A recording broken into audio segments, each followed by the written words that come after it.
Irmãos e irmãs, vamos a mais um momento da nossa liturgia da palavra. É um momento de fé, de introspecção, de meditação. Vamos ouvir o que Deus tem para nos falar. Deus nos fala através da palavra sagrada. A palavra sagrada vem do próprio Deus. Por isso que Deus nos fala.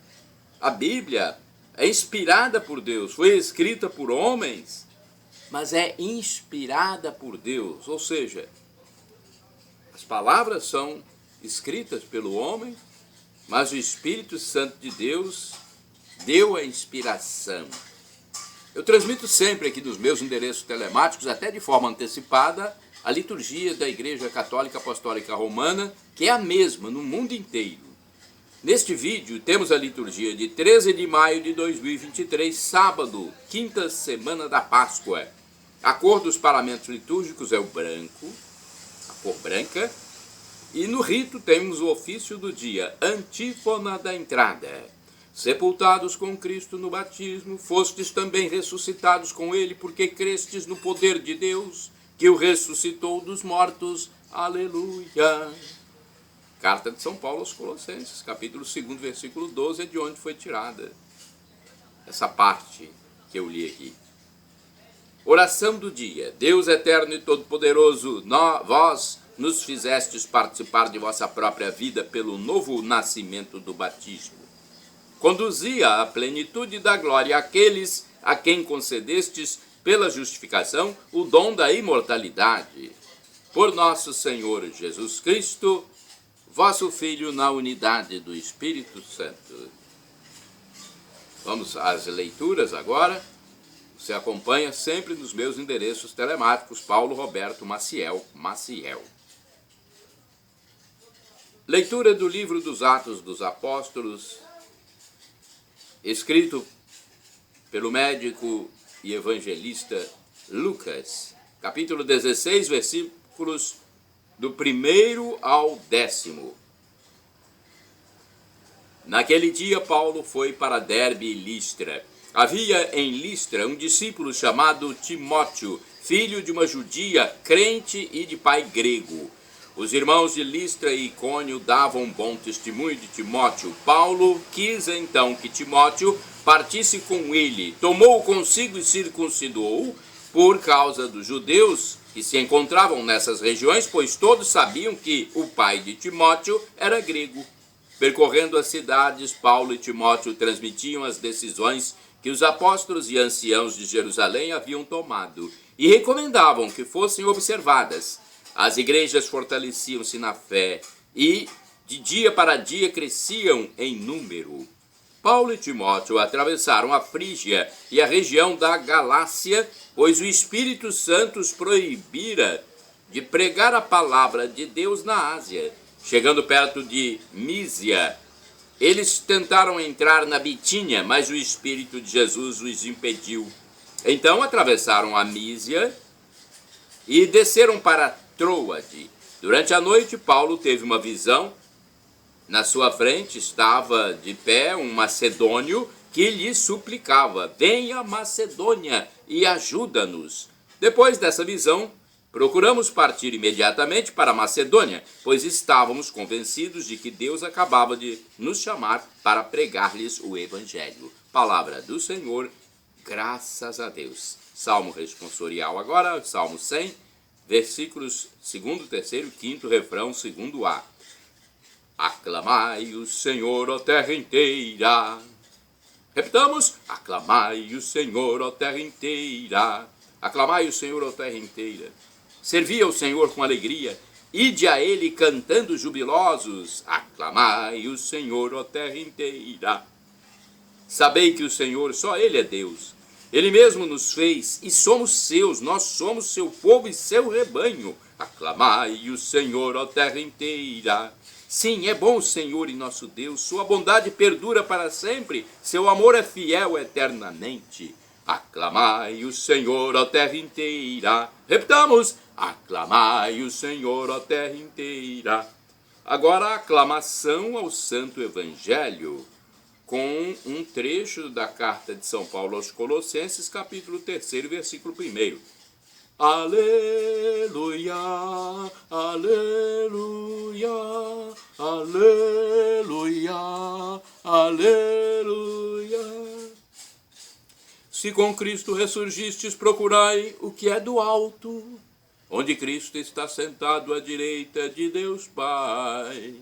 À direita de Deus Pai, aleluia, aleluia, aleluia, aleluia.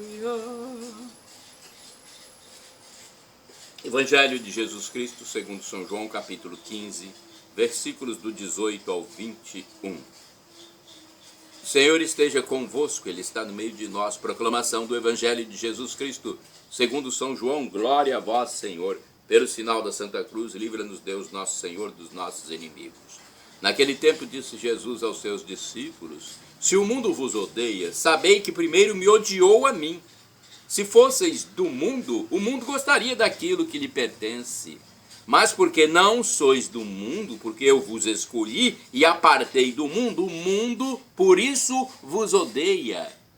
Lembrai-vos daquilo que eu vos disse: o servo não é maior que o seu senhor. Se me perseguiram a mim, também perseguirão a vós.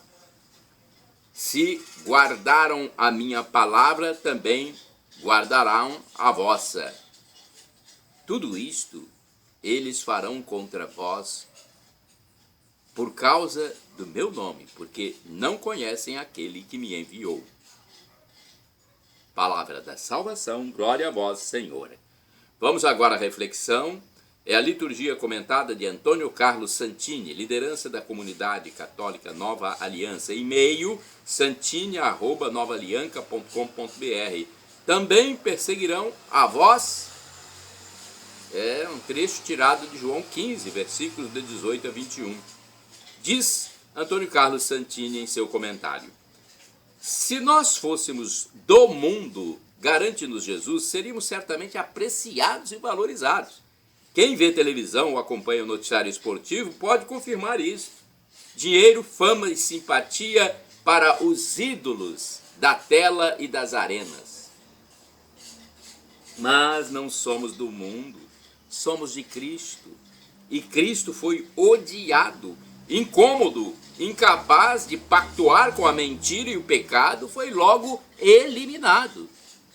O ícone bizantino da crucificação mostra Jesus na cruz. No fundo, vê-se duas muralhas, a do templo e a da cidade. Isto mostra a dupla excomunhão, o duplo anátema sofrido por Jesus, excluído do espaço religioso e excluído do espaço social. Mais uma vez, não havia lugar para ele. Pode servir como um dever de casa ir folheando as páginas do Evangelho e anotar os sinais de ódio contra Jesus. O rei Herodes tenta matá-lo ainda bebê, Mateus capítulo 2, versículo 16. Seus conterrâneos espumam de raiva e querem lançá-lo do alto do monte, Lucas capítulo 4, versículos 28 e 29. Armadilhas doutrinárias contra Jesus, João 8, versículo 6. Arapucas políticas, Marcos 12, versículos 13 e seguintes. Tentativas de lapidação, João 10, versículo 31. A decisão oficial de levá-lo à morte, João 11, versículo 49 e versículo 50. E, enfim, a traição de Judas, Marcos 14, versículos 10 e 11. Muitos de nós temos sofrido perseguição. Santini diz: eu pessoalmente fui preso por ocasião do ato institucional número 5, em consequência da crise entre a igreja local e o exército. Mas outros cristãos leigos e padres chegaram a ser torturados e mortos devido às posições que haviam tomado a partir de sua fé. Jesus anunciara que seria assim, só que, na hora do aperto, quando nos chamam de carola ou rato de sacristia, quando o marido pergunta à esposa se ela não quer levar o colchão para a sacristia, quando os colegas de trabalho jogam a sua Bíblia no cesto de lixo, aconteceu com um amigo nosso, diz Santini, aí nós ficamos chateados. Vejam só o que fizeram com um cristão tão fiel. E nós nos fazemos... Bem, aqui o texto não está muito claro. Bem, no fundo é uma infantilidade. Os primeiros catecúmenos, quando pediam o batismo cristão, sabiam que estavam assinando seu atestado de óbito. Logo, estariam enfrentando o carrasco ou os leões do Coliseu.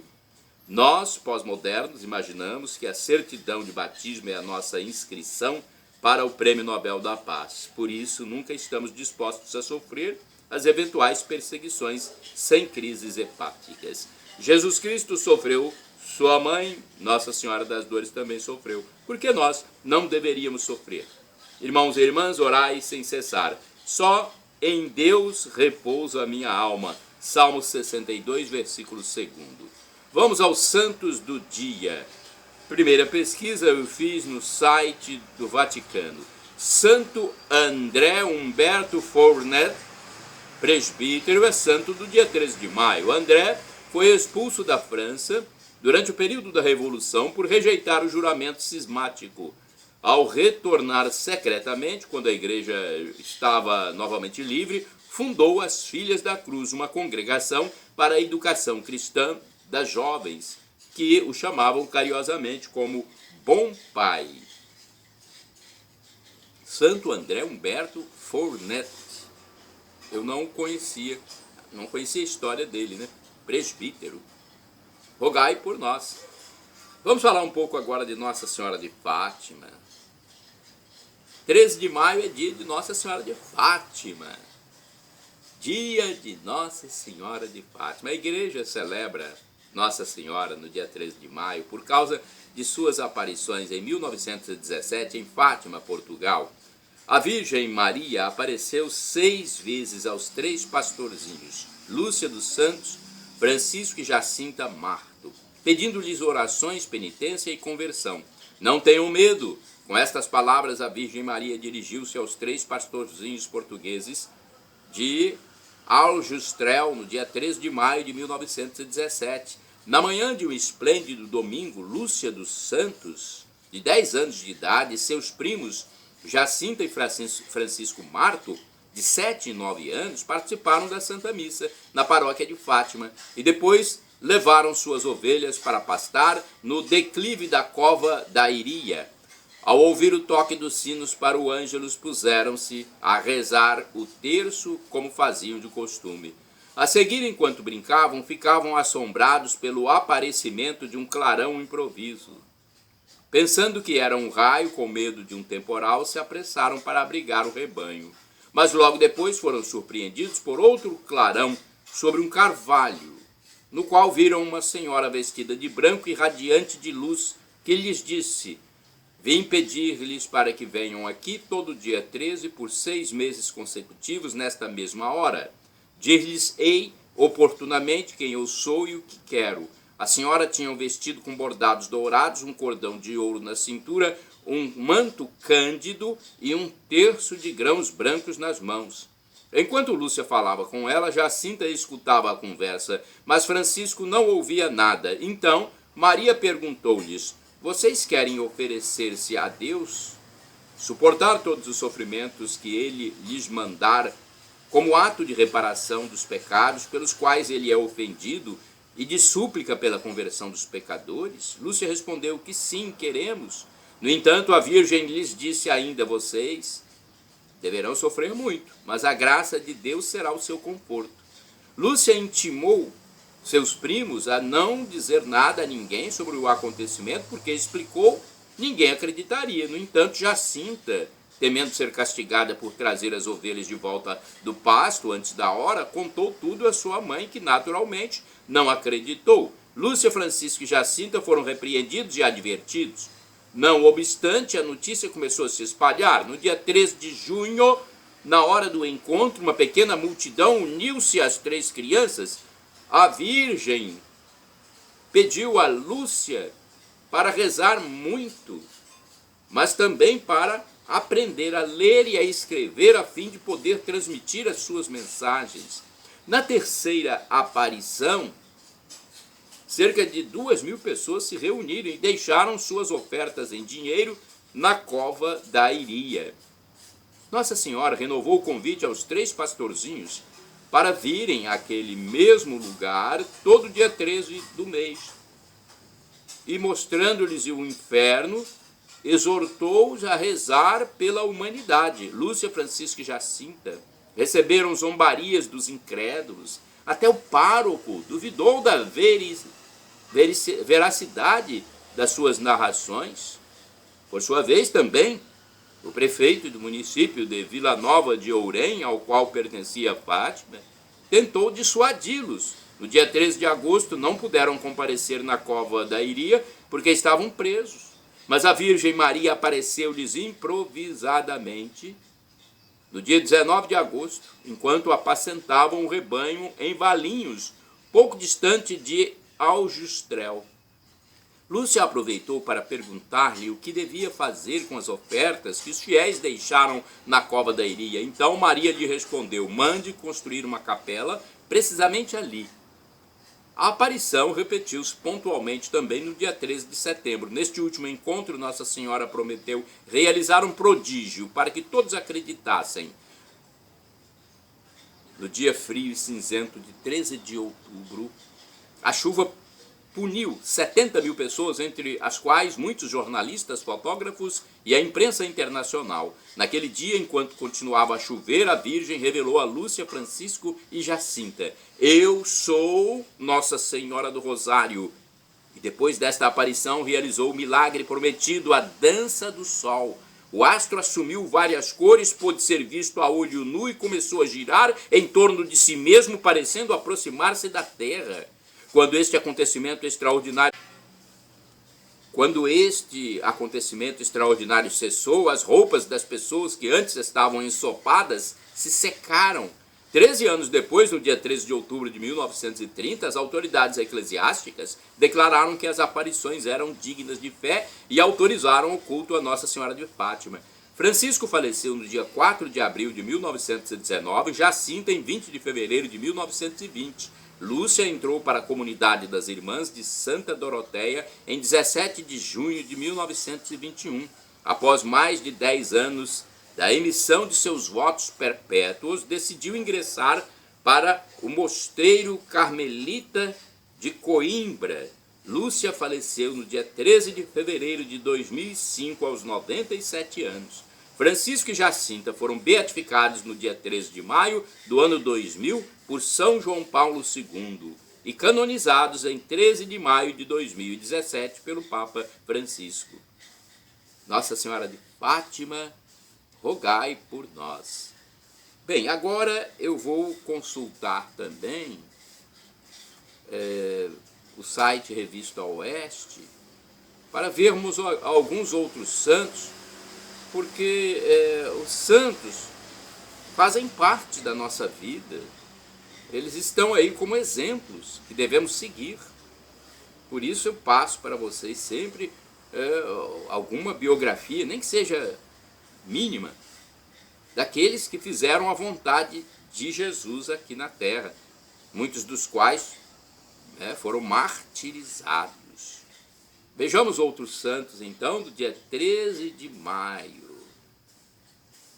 São Servásio, bispo. A época dele, por volta do ano 384, foi bispo em Tongres, Bélgica, e Maastricht, Holanda. Lutou ao lado de Santo Atanásio contra a heresia ariana. Santa Inês de Poitiers, abadesa, morreu em 588, consagrada pela bênção de São Germano de Paris, governou com espírito de caridade o mosteiro de Santa Cruz de Poitiers, na França. Santo André Huberto Fournet, presbítero, já falei, mas vamos falar um pouquinho mais sobre ele. Morreu em 1834.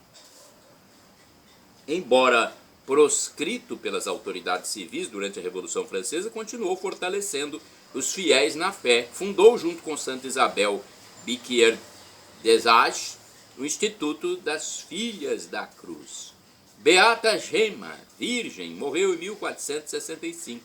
Jovem pastora que se encerrou numa pequena cela ao lado da igreja de Goriano Sicoli, na Itália, para levar uma vida de oração e penitência.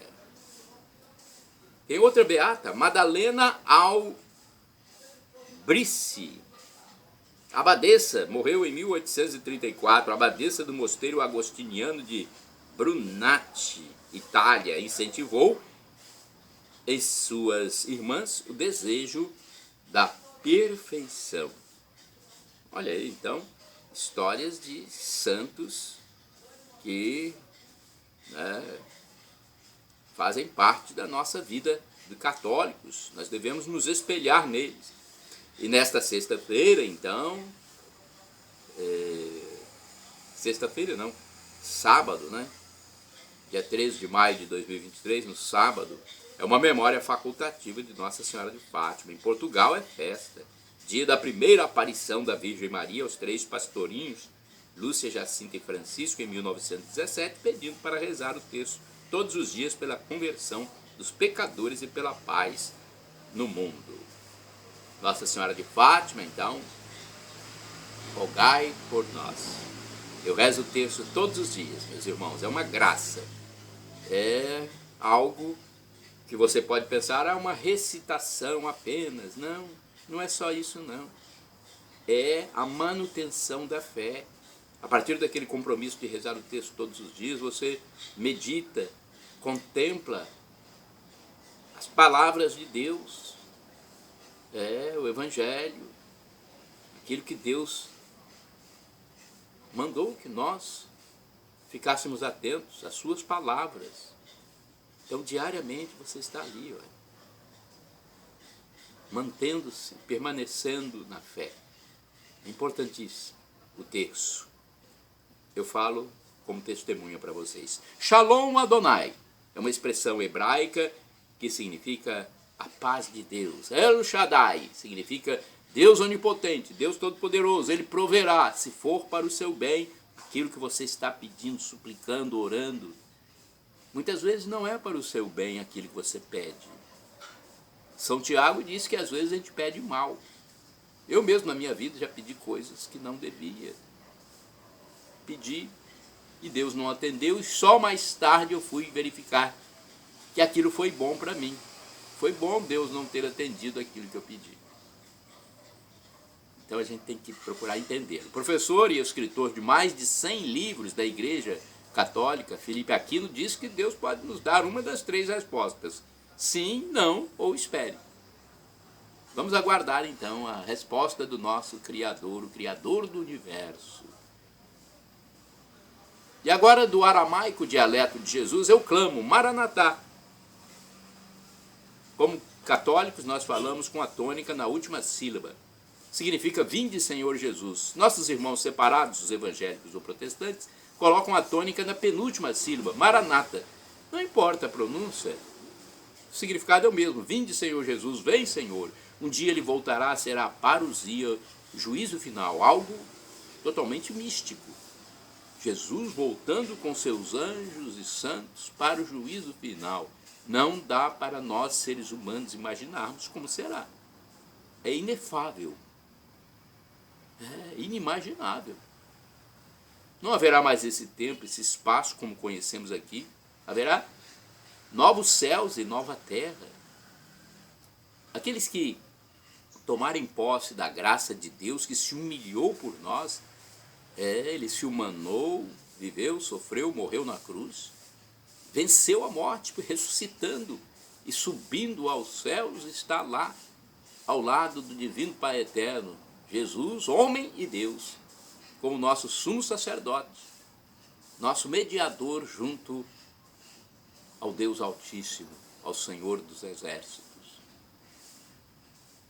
É o nosso irmão primogênito no céu. Nós temos que tomar posse dessa graça para conseguirmos a vida eterna. vivermos eternamente em simbiose com Deus Pai, Deus Filho e Deus Espírito Santo, na glória. É algo que nós não conseguimos imaginar agora. Já pensou? Nós como anjos não teremos mais doença, não teremos mais dor, não teremos mais fome, não teremos mais sede. Nós viveremos realmente elevados na glória. O apóstolo São Paulo diz que o sofrimento de agora nem se compara com a glória futura que será revelada em nós, que formos salvos, que aceitarmos a graça de Deus. Perdão, Senhor, pelos meus pecados passados, presentes, futuros, físicos e espirituais, pecados do pensamento, palavras, atos e omissões, e me dê a vida eterna. Meu Jesus, meu irmão primogênito, meu sumo sacerdote, meu mediador junto ao divino Pai eterno que está à sua direita, eu quero viver para sempre convosco.